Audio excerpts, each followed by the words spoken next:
প্রিয় দর্শক, এবার এসকে সিনহা মুখ খুললেন। 7 বছর আগে জোর করে দেশ ছাড়তে বাধ্য করা হয়েছিল বলে দাবি করেছেন সে সময়ের প্রধান বিচারপতি সুরেন্দ্র কুমার সিনহা। তিনি বলছেন, বর্তমান সরকার নিরাপত্তা নিশ্চিত করলে তিনি তার বিরুদ্ধে দায়ের করা সব মামলা যে মিথ্যা ও বানোয়ার তা প্রমাণ করার জন্য দেশে ফিরতে প্রস্তুত।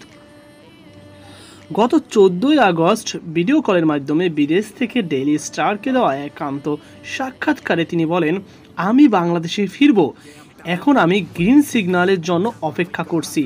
বিচারপতি এসকে সিনহা বলেছেন, কিভাবে সাবেক প্রধানমন্ত্রী শেখ হাসিনা তাকে প্রচণ্ড চাপের মধ্যে রেখেছিল এবং ডিজিএফআই সদস্যদের মাধ্যমে তাকে দেশ ত্যাগ করতে বাধ্য করেছিলেন। তিনি বলেন, তার অর্থাৎ শেখ হাসিনার নির্দেশে ও হস্তক্ষেপে উপেক্ষা করে তিনি বিচার বিভাগের স্বাধীনতার জন্য লড়াই করেছিলেন বলেই তাকে আজ দেশ ছাড়তে বাধ্য করা হয়। 2015 সালের জানুয়ারিতে দেশের 21তম প্রধান বিচারপতি নিযুক্ত হওয়ার পর নিম্ন আদালত যাতে বড় বড় চোরাকারবারি ও দুর্নীতিবাজদের জামিন দিতে না পারে সেজন্য কিছু উদ্যোগ নেওয়ার পর থেকেই দ্বন্দ্বের সূত্রপাত হয় দাবি করেন সাবেক প্রধান বিচারপতি। বিচারপতি সিনহা নির্বাহী বিভাগের পরিবর্তে নিম্ন আদালত নিয়ন্ত্রণে বিচারকদের ক্ষমতা সুপ্রিম কোর্টের হাতে রেখে শৃঙ্খলা বিধিমালা প্রণয়নের জন্য আইন মন্ত্রণালয়কে নির্দেশ দেন এবং 2017 সালের জুলাই মাসের ষোড়শ সংশোধনী সুপ্রিম কোর্টের বিচারক অপসারণ মামলার রায়ে সরকারের অনুকূল দিতে অস্বীকৃতি জানানোর পর এই দ্বন্দ্বে চরম পৌঁছায়। তিনি বলেন, বাংলাদেশ আমার শেষ দিনগুলো ছিল খুবই ভয়ঙ্কর, যা ভাষায় প্রকাশ করার মতো নয়। এটা কেবল উপলব্ধি করা যায়। আমি প্রধান বিচারপতি ছিলাম, সেই আমাকেই গৃহবন্দী করে রাখা হয়েছিল। আমাকে কারো সঙ্গে যোগাযোগ করতে দেওয়া হয়নি। আমার ইন্টারনেট সংযোগ বিচ্ছিন্ন করে দেওয়া হয়। আমার বাড়ির চারপাশে নিরাপত্তা বাহিনী গোয়েন্দারা পাহারায় বসায়। আমার একজন স্টাফ বাসায় ঢুকতে গেলে তাকে পেটানো হয়। ডিজিএফআই এর তৎকালীন প্রধান সাইফুল আবেদিন মধ্যরাতে আমাকে বিরক্ত করতেন এবং পদত্যাগ করে দেশ ছাড়ার জন্য চাপ দিতেন। তিনি বলেন, সুপ্রিম কোর্টের আপিল বিভাগে তার সহকর্মীরা বিচারপতিরা সরকারের মাধ্যমে প্রভাবিত হয়ে আদালতে তার সঙ্গে বসতে অস্বীকৃতি জানান এবং তাকে বলেন যে হাইকোর্টের বিচারপতি তাকে সহযোগিতা করবেন না। এতে তিনি প্রচণ্ড মানসিক চাপে পড়েন।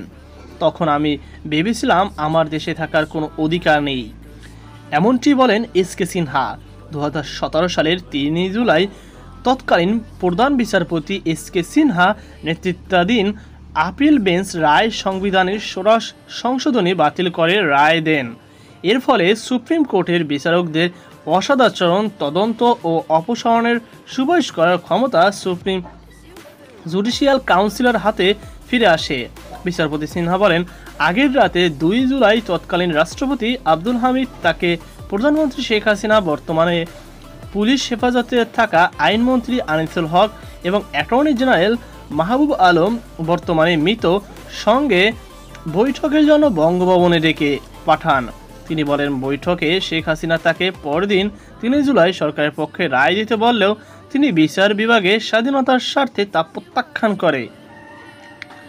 আমি ধারণা করতে পারি যে প্রধানমন্ত্রী সম্ভবত সুপ্রিম কোর্টের বেঞ্চের জন্য বিচারপতিদের সরকারের পক্ষে রায় দিতে রাজি করিয়েছেন।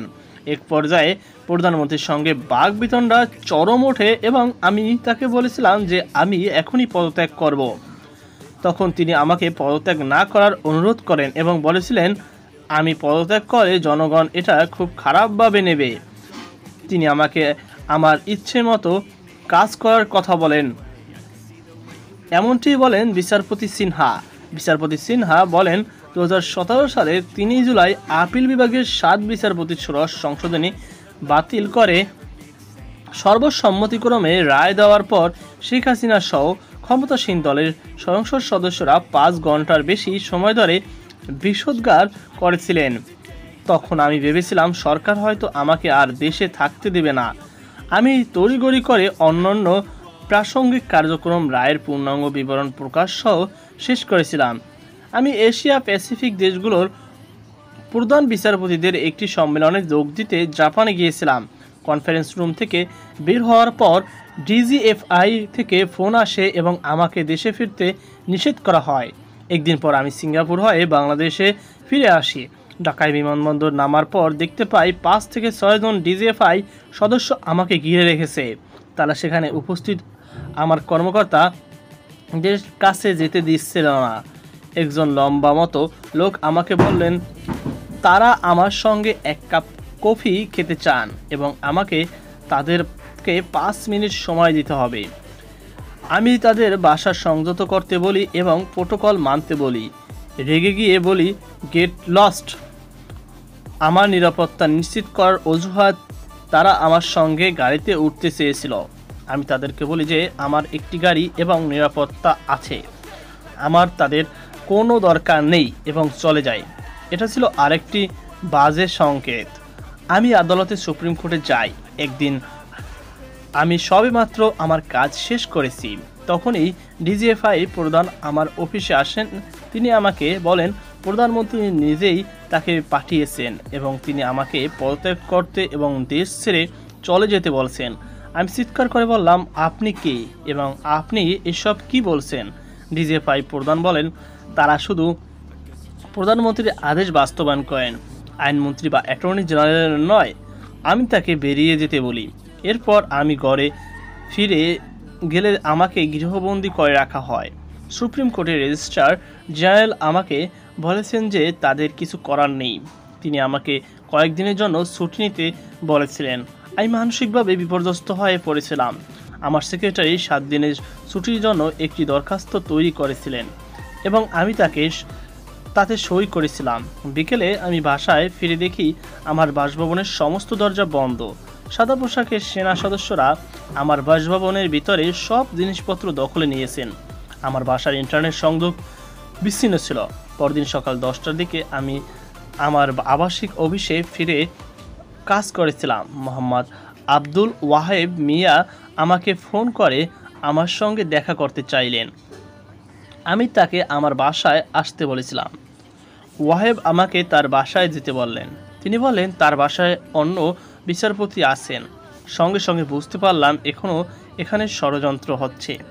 আমি তাদের আমার বাসায় আসার জন্য ডাকলাম।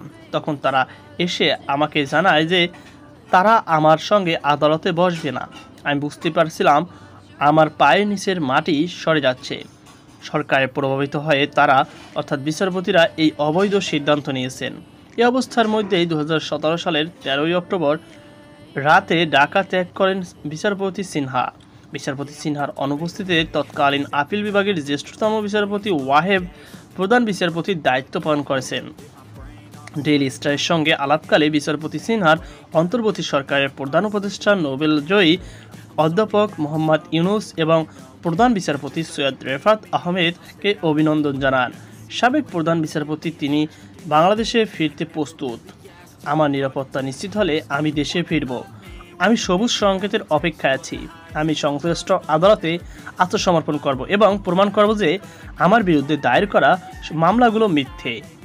2017 সালে 11 নভেম্বর বিদেশ থাকা অবস্থায় প্রধান বিচারপতির পদ থেকে পদত্যাগ করা বিচারপতি সিনহা অর্থ পাচারের 3টি মামলায় অভিযুক্ত। একটি মামলায় তাকে দোষী সাব্যস্ত করে 11 বছর কারাদণ্ড দেওয়া হয়েছে এবং আরও 2টি মামলায় তদন্তাধীন রয়েছে। তো প্রিয় দর্শক, আশা করি আপনারা বুঝতে পেরেছেন কি হয়েছিল এসকে সিনহার সঙ্গে, মর্মান্তিক এই ঘটনা। তো কেমন লেগেছে আপনার অবশ্যই কমেন্ট বক্সে জানাবেন। সকল ভালো থাকুন, সুস্থ থাকুন, আল্লাহ হাফেজ।